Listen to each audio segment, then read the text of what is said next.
할렐루야. 오늘 성경 말씀 출애굽기 21장 말씀 보겠습니다. 출애굽기 21장 말씀 보겠습니다. 내가 백성 앞에 세울 법규는 이러하니라. 내가 히브리 종을 사면 그는 6해 동안 섬길 것이요 7째 해에는 몸값을 물지 않고 나가 자유인이 될 것이며, 만일 그가 단신으로 왔으면 단신으로 나갈 것이요 장가 들었으면 그의 아내도 그와 함께 나가려니와, 만일 상전이 그에게 아내를 주어 그의 아내가 아들이나 딸을 낳았으면 그의 아내와 그의 자식들은 상전에게 속할 것이요 그는 단신으로 나갈 것이로되, 만일 종이 분명히 말하기를 내가 상전과 내 처자를 사랑하니 나가서 자유인이 되지 않겠노라 하면, 상전이 그를 데리고 재판장에게로 갈 것이요 또 그를 문이나 문설주 앞으로 데리고 가서 그것에다가 송곳으로 그의 귀를 뚫을 것이라. 그는 종신토록 그 상전을 섬기리라.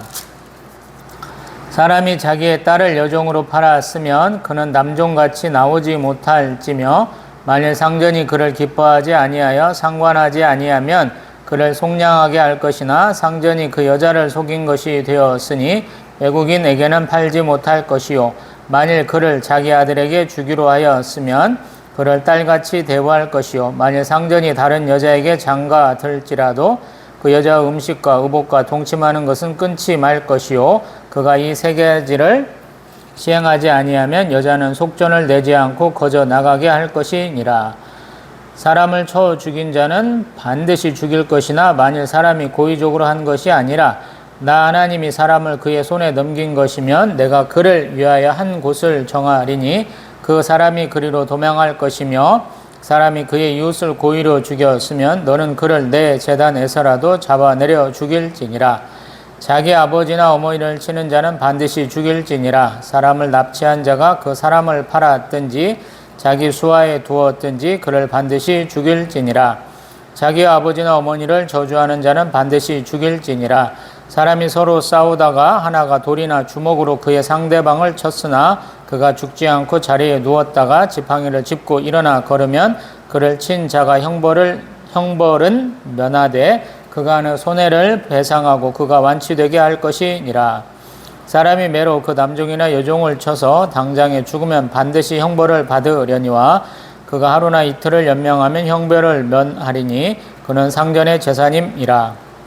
사람이 서로 싸우다가 임신한 여인을 쳐서 낙태하게 하였으나 다른 해가 없으면 그 남편의 청구대로 반드시 벌금을 내되 재판장의 판결을 따라 낼 것이니라. 그러나 다른 해가 있으면 갚되 생명은 생명으로, 눈은 눈으로, 이는 이로, 손은 손으로, 발은 발로, 된 것은 된 것으로, 상하게 한 것은 상함으로, 때린 것은 때림으로 갚을지니라. 사람이 그 남종의 한 눈이나 여종의 한 눈을 쳐서 상하게 하면 그 눈에 대한 보상으로 그를 놓아줄 것이며, 그 남종의 이나 여종의 이를 쳐서 빠뜨리면 그 이에 대한 보상으로 그를 놓아줄지니라. 소가 남자나 여자를 받아서 죽이면 그 소는 반드시 돌로 쳐서 죽일 것이요 그 고기는 먹지 말 것이며, 임자는 형벌을 면하려니와, 소가 본래 받는 버릇이 있고 그 임자는 그로 말미암아 경고를 받았으되 단속하지 아니하여 남녀를 막론하고 받아 죽이면 그 소는 돌로 쳐 죽일 것이고 임자도 죽일 것이며, 만일 그에게 속죄금을 부과하면 무릇 그 명령한 것을 생명의 대가로 낼 것이요 아들을 받든지 딸을 받든지 그 이 법규대로 그 임자에게 행할 것이며, 소가 만일 남종이나 여종을 받으면 소 임자가 인 30세겔을 그의 상전에게 줄 것이요 소는 돌로 쳐서 죽일지니라. 사람이 구덩이를 열어 두거나 구덩이를 파고 덮지 아니하므로 소나 나귀가 거기에 빠지면 그 구덩이 주인이 잘 보상하여 짐승의 임자에게 돈을 줄 것이요 죽은 것은 그가 차지할 것이니라. 이 사람의 소가 저 사람의 소를 받아 죽이면 살아있는 소를 팔아 그 값을 반으로 나누고 또한 죽은 것도 반으로 나누려니와, 그 소가 본래 받는 버릇이 있는 줄 알고도 그 임자가 단속하지 아니하였으면 그는 소로 소를 갚을 것이요 죽은 것은 그가 차지할지니라. 아멘. 할렐루야. 613가지 율법에는 십계명같이 21세기에도 적용되는 우리 법이 있고, 또 제사법이라고 그래서 예수 그리스도께서 십자가에서 돌아가시면서 성전 휘장을 딱 열므로써 우리가 이제 제사를 드리지 않고 예배 드리고 있죠. 그런 것도 관련된 게 있고, 또 한 가지 이스라엘 사이에만 적용되는 뭐 상법, 민법 뭐 이런 것들, 그런 것들은 우리가 지킬 필요가 없다라고 말씀드려봤어요. 오늘 출애굽기 21장에 나오는 법들은 우리하고는 맞지 않는 법이죠. 우리가 굳이 지킬 필요는 없다라고 생각이 돼요. 근데 왜 이런 것을 했을까 한번 생각을 해봐야 되겠죠. 지금 호렙산에 있어요. 백성들이 빈부차가 아마 별로 없을 거예요. 애굽에서 나오면서 부잣집 가고 돈 내놔 한 사람은 좀 더 많이 가질란가 모르겠지만 대부분은 비슷할 거라는 거야. 빈부격차가 대한민국처럼 그렇게 팍 벌어져 있지는 않을 것이다 라는 거예요. 또 지금 여기도 보면 같은 동족을 노비로 쓰는 경우에 대해서 첫 번째부터 언급하고 있는데, 이런 것도 사실은 아직은 보편화되지 않은 것일 거다라는 거예요. 그렇기 때문에 하나님이 이스라엘 백성들이 이 호렙산에서부터 자기들이 가야 할 땅, 아브라함 때부터 약속받은 그 가나안 땅에 들어가서 살 때 적용되는 말씀을 받는 거예요. 굉장히 어려운 거죠. 우리는 광야 생활 40년, 어떤 사람은 43년 정도 이렇게 어떤 데서 얘기하니까 그 기간 동안에 지금 이러한 율법을 듣고 암송도 하고 언제 적용이 될까 기대도 하고 어떤 거는 또 적용이 되고 그러고 있었겠죠. 그러니까 좀 먼 미래를 한 거예요. 그러면서 우리가 좀 궁금한 게 뭐냐면 왜 하나님은 이러셨을까라는 거예요. 하나님의 말씀은 항상 그 당시 하나님의 말씀을 받는 백성들이 1차적인 적용 대상이다라는 거예요. 그걸 잊으면 안 돼요. 우리하고 한 3,500년쯤 전에 사람들이 왜 이런 말씀을 받았을까 생각을 해보자는 거야. 그때는 노예제도 있었겠죠. 노예제도가 본격적으로 없어졌다. 우리 기억에 남는 건 남북전쟁. 11월이에요. 영어로는. 그냥 내전이야. 우리 미국의 북쪽에 있는 주들은 이렇게 임금 노동자들이 필요한 사람이야. 남부는 노예들을 써서 농업을 하는 곳이기 때문에 서로 이렇게 안 맞는 거죠. 그리고 또한 가만히 보면 남녀 차별적인 요소가 굉장히 많아요. 여성 참정권 운동, 미국의 유명한 마틴 루터 킹 목사님을 통해서 흑인과 백인의 차별도 우리가 해소하려고 많이 노력했지만, 여성 참정권 운동도 그렇게 시기가 멀지가 않아요. 3,500년을 이렇게 놓고 뭐 이게 출애굽이다, 우리가 현재 살고 있는 때다 그러면은 여기에 가까워. 여기에 가까운 게 아니고. 그래서 긴 시간 동안 그 사람들이 지키고 그 사람들이 해야 될 일들을 얘기해 주신다라고 생각하면 돼요. 우리 21세기 살아가는 사람들한테 아무 필요가 없으니까 나 안 볼래요. 그래도 돼요. 근데 하나님이 왜 이렇게 세세하게 말씀하셨을까라는 거예요. 우리는 평강의 하나님, 화평의 하나님 이런 표현을 들어봤죠. 하나님의 백성들이 서로 싸우지 않고 잘 지내기를 바라시거든요. 화목하게 지내기를 바래요. 그래서 그 기준줄을 딱 정해주시는 거예요. 하나님 율법을 통해서. 그러고 하나님은 사랑하시는데 항상 제가 사랑은 선택이라 그러잖아요. 이스라엘 백성 굉장히 사랑하셔요. 노예가 6년만 일하면 빚져가지고 일하면 7년째는 방면되게 돼 있어요. 근데 자신의 선택으로 자기가 사랑했던 아내와의 사이에서 낳은 딸을 사랑해서 나 혼자 자유인이 될 수가 없겠어? 그러면 자신이 스스로 결정해서 내가 당신을 섬기겠소, 당신의 종이 되겠소 라고 하고 귀에다가 뭐 구멍을 뚫어서 표시를 하면 된다라고 얘기하잖아요. 그리고 이제 그 두 번째 넘어가면 부모가 왜 딸을 팝니까? 이제 우리가 정신병자들이 판다고 많이 얘기를 해요. 도박에 빠진 놈들이 팔아먹는다 그러는데, 더 보편적인 건 뭐냐면 내가 가난해서 아이들을 먹여 살릴 수 없을 때 자녀를 파는 경우가 많았어요. 어떤 의미에서 제가 생각하기에는 군 식구를 죽이린다 그러잖아요. 우리가 세계 제2위의 선교 대국을 굉장히 자랑하지만 우리가 입양 많이 보내는 나라로도 세계에서 손꼽히는 나라예요.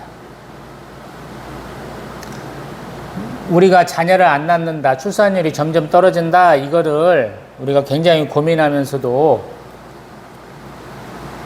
이렇게 고아가 된 애들을 돌봐야 되겠다, 이런 정책은 못 따라오고 있거든요. 고등학교 3학년도 채 되지 않은 애들을 시설에서 내보내가지고 자리 보라고 시키는 나라가 우리나라예요. 말도 안 되는 나라거든. 부모가 불의의 사고나 뭐 질병으로 돌아가셨어. 그러면 그 자녀가 잘 살 수 있도록 해줘야 될 거 아니야. 법적으로 좀 돌봐줘야 될 거 아니야. 기반이 있어야 된다.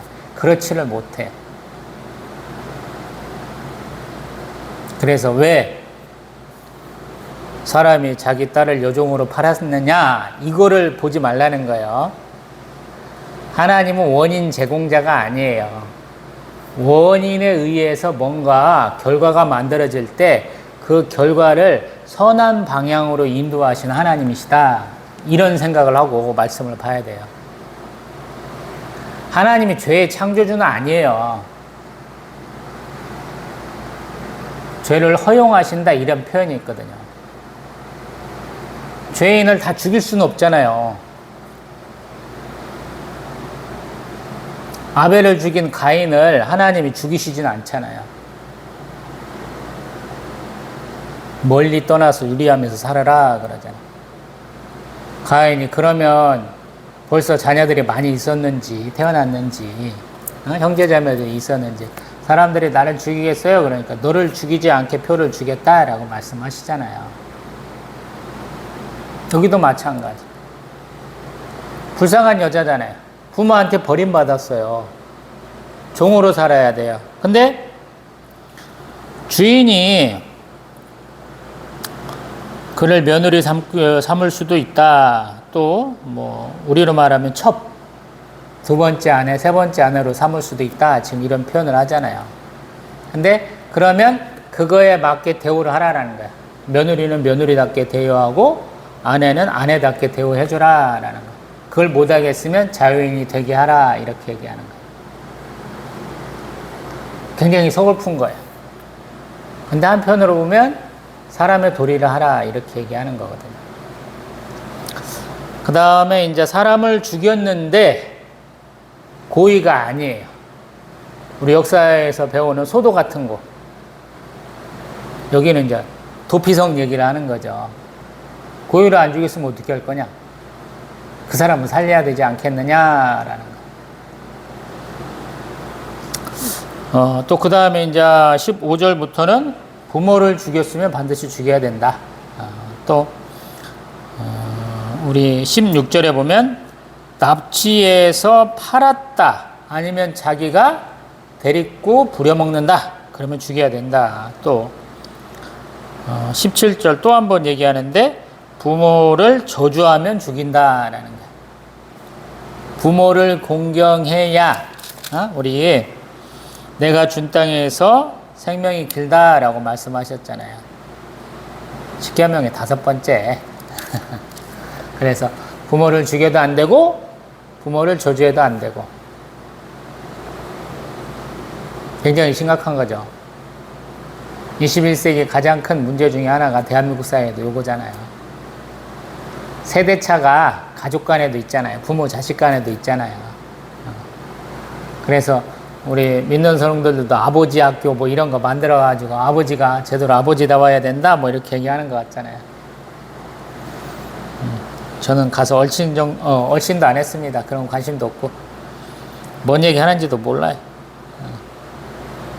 아버지 상을 세우기 전에 저는 항상 하나님 상을 바로 세우라고 그래요.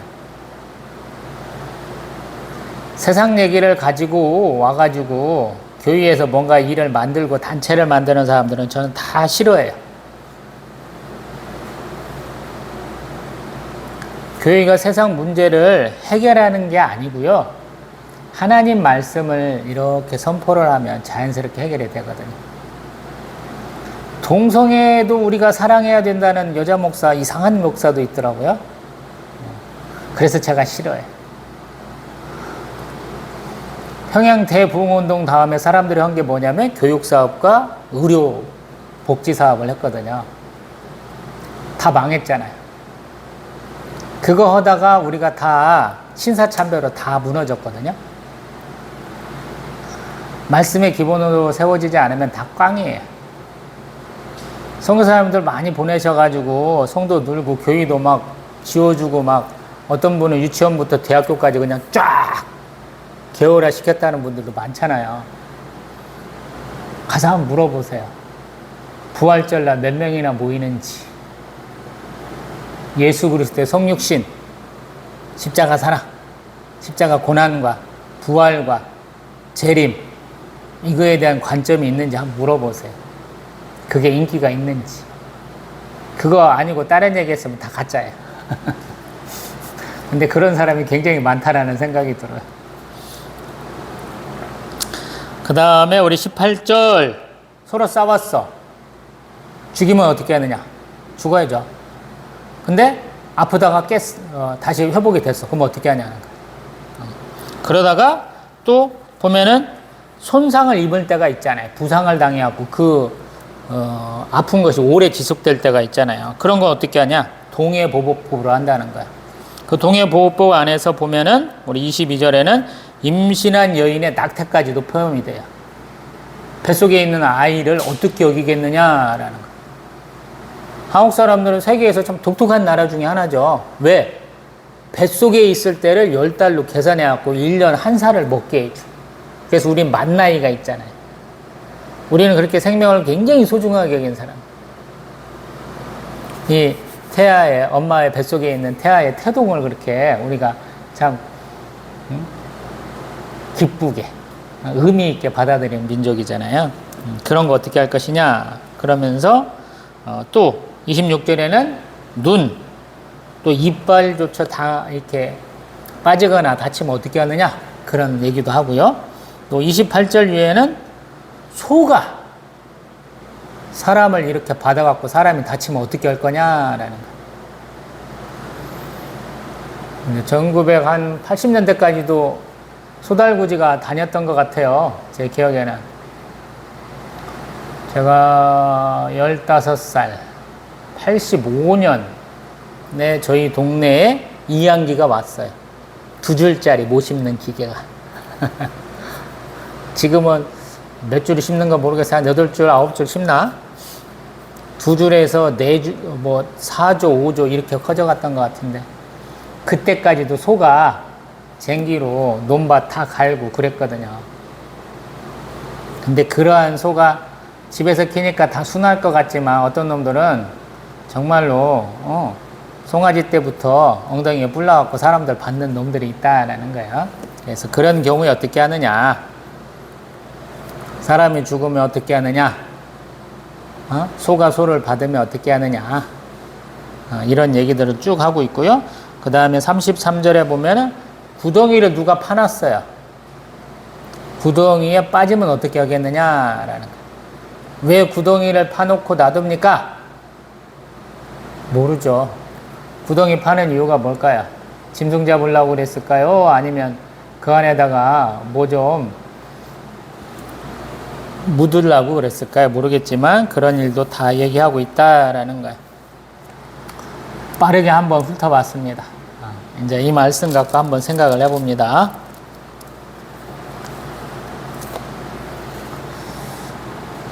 우리는 성경을 볼 때 항상 하나님의 말씀이 나에게 직접적으로 도움이 되기를, 때로는 위로가 되고 때로는 해악이 되고 때로는 나에게 힘을 주시고 이런 걸 많이 바라봐요. 그리고 목사님들도 그런 식의 설교들을 굉장히 많이 합니다. 제가 젤로 목사님들 중에 핫바리로 보는 사람, 농담 잘하는 목사.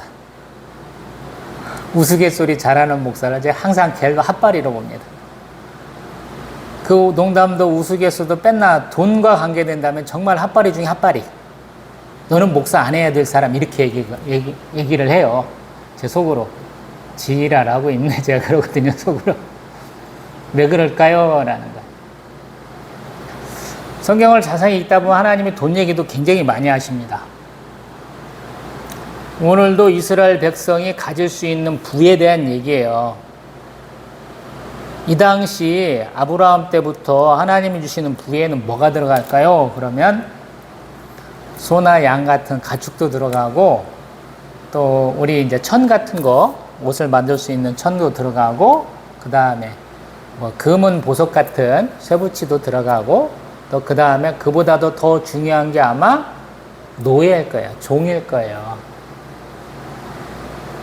그리고 또한 그보다는 한층 높은 거 내가 이렇게 복을 받았어 하는 두 가지 땅과 자손. 제가 아브라함의 축복 딱 두 가지만 얘기하잖아. 땅과 자손의 축복이라고.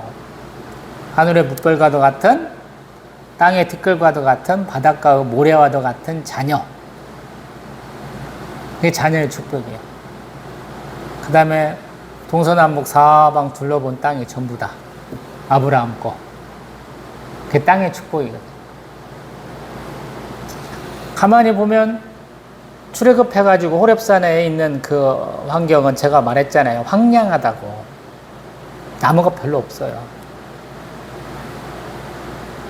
정말 없어요. 풀이 있긴 있는데 애들이 안 뜯겨 먹으려고 뾰족뾰족해요. 엉겅퀴나 가시덩굴 같은 것들이 많아요. 이파리가 넓어가지고 풍족하게 햇빛 받아먹고 또 그 받은 햇빛을 가지고 꽃 피우고 열매 맺으려는 애들이 아니에요. 이 척박한 환경 가운데서 어디든지 땅을 찾아갖고 뿌리를 내고 비도 별로 없으니까 어디서 한번 비 한 방울 떨어지나 이슬이 내리나 그거 받아먹고 살라고 하는 거다라는 거예요. 근데 그런 그들에게 이런 걸 얘기해 준다는 거예요. 개척교회 목사 제가 얘기했잖아요. 제가 가장 큰 누린 후사는 뭐냐면 이마트에서 파는 물병 하나 이렇게 갖다 놓는 게 제 후사라고.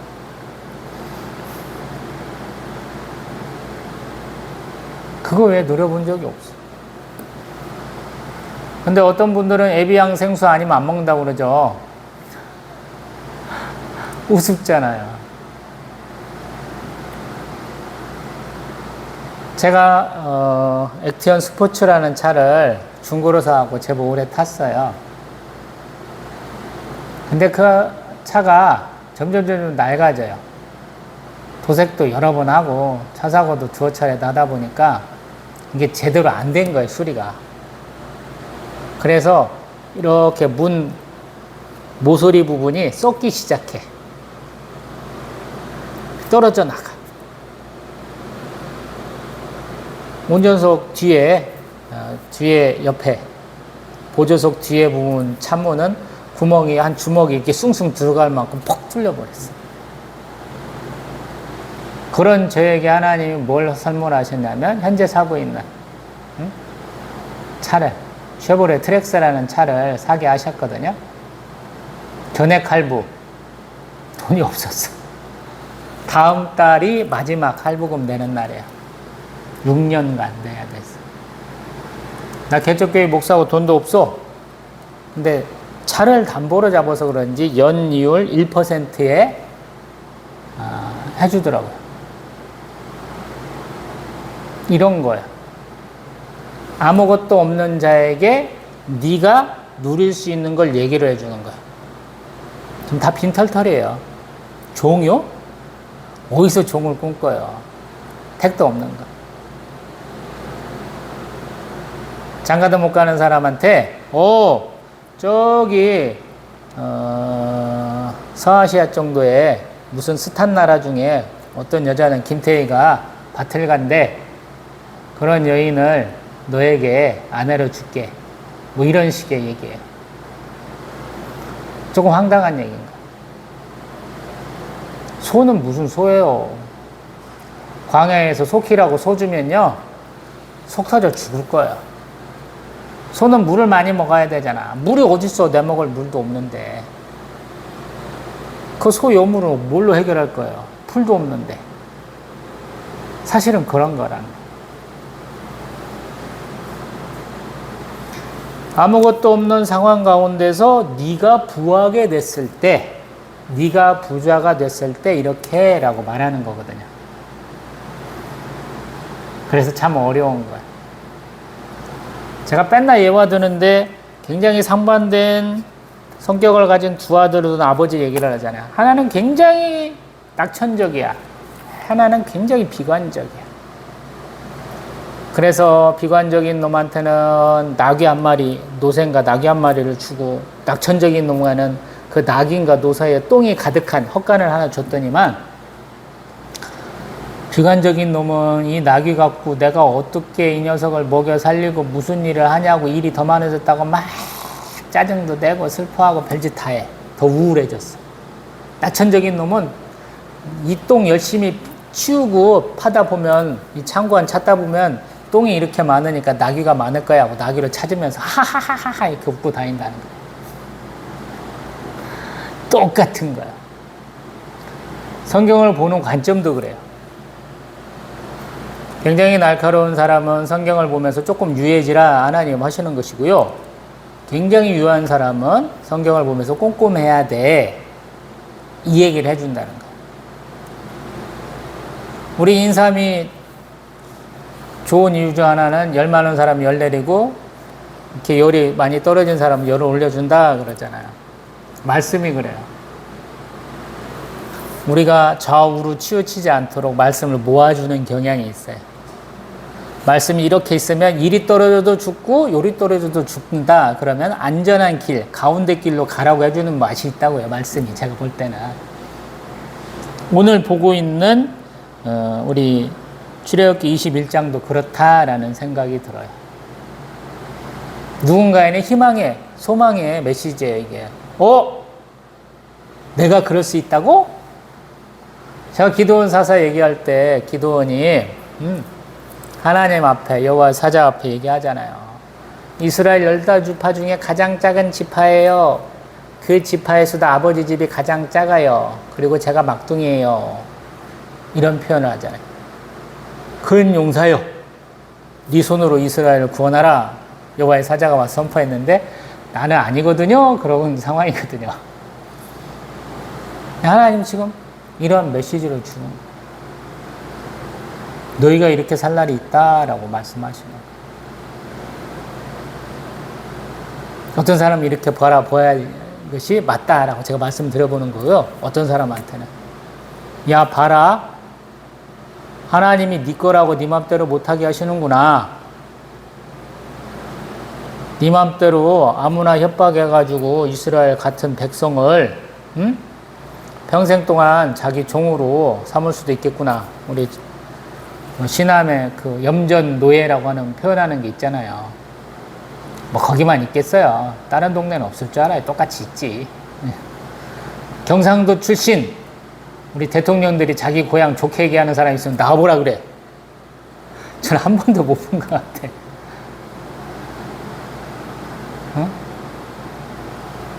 욕도 안 하시지만 칭찬도 안 하시잖아.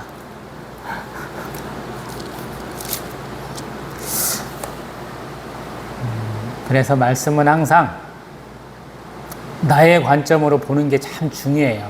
근데 그보다 더 중요한 게 뭐냐면 하나님의 관점으로 보고자 하는 노력을 더해야 된다는 거예요.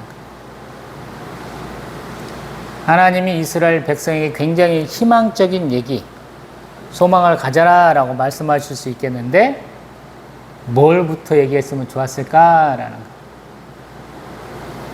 제가 잠언 1장 이렇게 얘기하면서 솔로몬 참 예화도 개떡 같은 거 든다라고 그러거든요. 아들아, 너는 강도 살인을 꿈꾸는 놈들하고 옆에 있지 마, 이렇게 얘기하거든요. 맨날 하는 얘기가 이방 여인, 너를 맨날 꼬시는 이방 여인한테 이렇게 귀 잡혀갖고 가지 마, 눈이 막 돌아가갖고 알게 모르게 잡혀가지 마, 이런 얘기들 되게 많이 하거든요. 왜 그런 얘기를 했을까? 좋은 얘기들 많잖아요. 지식이 많고 연륜이 많고 연륜이 있으시고 또 그 다음에 세상적으로 성공한 사람들은 좋은 예도 참 많이 알고 있어요, 여러분. 누가 봐도 감동받을 얘기를 알고 있는 게 많다는 거예요. 왜? 만나는 사람 중에 그런 얘기 해주는 사람이 많아요, 여러분. 감동되는 얘기를 들을 기회가 많다. 단적으로 얘기하면 그렇거든요. 근데 그런 것에도 불구하고 어떤 분들은 그렇게 감동적인 얘기를 전하지 않고 굉장히 쓴 얘기를 내요. 굉장히 나쁜 얘기를 내요. 듣기에 거슬리고 우리가 들어갖고 아우 저런 얘기 뭐 들어한다냐 시간 낭비야 이런 얘기를 한다는 거예요. 왜 그렇게 했어요? 귀에 거슬리는 얘기를 왜 하겠느냐라는 거예요. 이 당시 말하는 사람들의 어떤 법칙과도 같은 거예요. 613가지 율법, 248가지 뭐뭐해 그렇게 하면 안 돼. 365가지 율법이 있다고 제가 몇 차례 말씀드려보잖아요. 이게 그들의 방식이에요. 절대 하지 마. 이게 강조해서 말하는 거예요. 이게 싫어서도 아니고 그분들이 무식해서도 아니고 그분들이 과격해서도 아니에요. 절대 그건 하면 안 돼라고 말씀하기 때문에 그런 거예요. 우리가 그렇게 받아들여야 된다는 거예요. 한국인의 정서로 21세기 한국 사회의 그 우리의 교육받은 대로 관습대로 문화적 우리 정서로 바라보면 안 된다라는 거예요. 그렇게 바라보고 얘기하는 사람들 대부분은 엉뚱한 얘기 되게 많이 해요. 그러니까 우리 인문학적 배경들이 많은 사람들이 성경도 잘 읽을 수 있고 종교나 철학에도 굉장히 관심 많을 수 있는데 한국 사회가 한국 교육이 그거를 등한시했다라는 생각이 들어요. 요즘에 책들을 안 읽으시잖아요. 문학이 없어졌잖아요. 먹고 살기 바빠서 그런 것도 있고 한국 사회가 좀 삭막해져서도 그래요. 또 한편으로는 직접적으로 자신의 어떤 욕구, 자기의 불만을 해소할 수 있는 수단들이 많아졌기 때문에도 그래요. 그렇기 때문에 한국은 따라쟁이지 세계를 선도하지 못하잖아요. 세계적인 사업체, 회사에 경영자들이 없다라고 그러잖아요. 미국에서 그 삐까뻔쩍한 저도 이제 주식 투자합니다만은 저런 주식 한번 투자해보고 싶어 이런 거에 CEO는 한 명도 없다는 거야. 한국계는 왜 없겠느냐는 거야. 우리보다 훨씬 못 사는 나라 같은 인도에서 대만에서 일본에서 중국계도 있거든요. 한국 사람은 없어. 한국적 정서가 이상한 거야. 우리 테슬라 우리 CEO를 보면서 미친 새끼 그러잖아. 한편으로 엉뚱해. 남아프리카 공화국 출신인 이 사람이 너무 엉뚱해. 그 사람하고 우리 미국 대통령하고 싸우는 거 보세요. 때로는 브로맨스, 때로는 지네들끼리 어떻게 주먹 다짐했나 여기가 빨개갖고 나오기도 하고 트럼프 대통령하고 서로 막 죽일 듯이 싸우는 그 모습을 보면서 설전을 하는 거 보면서 우리가 어떻게 저런 거 되지? 그러잖아요. 성경은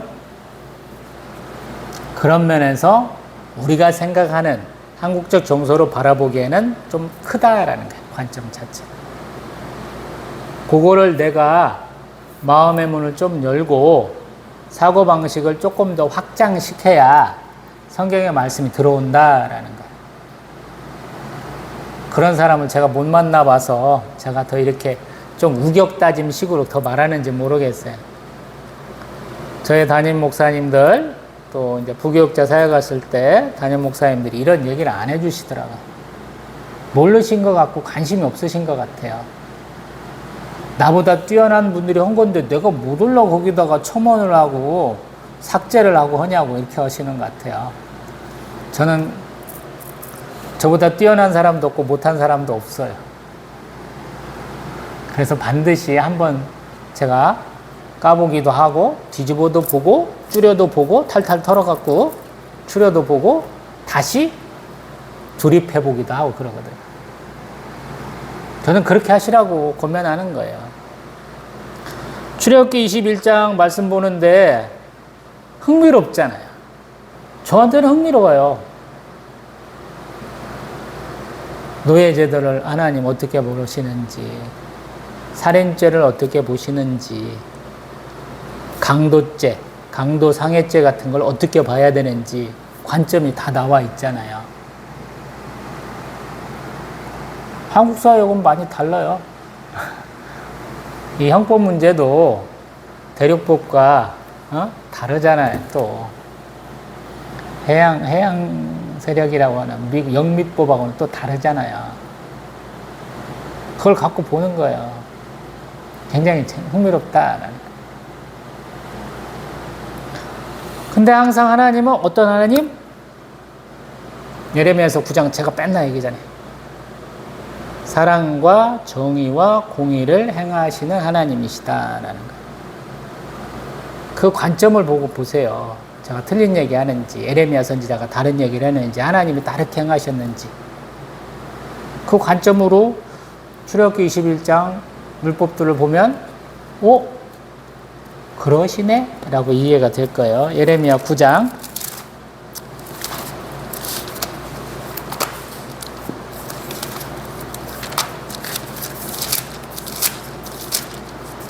24절, 예레미야 9장 24절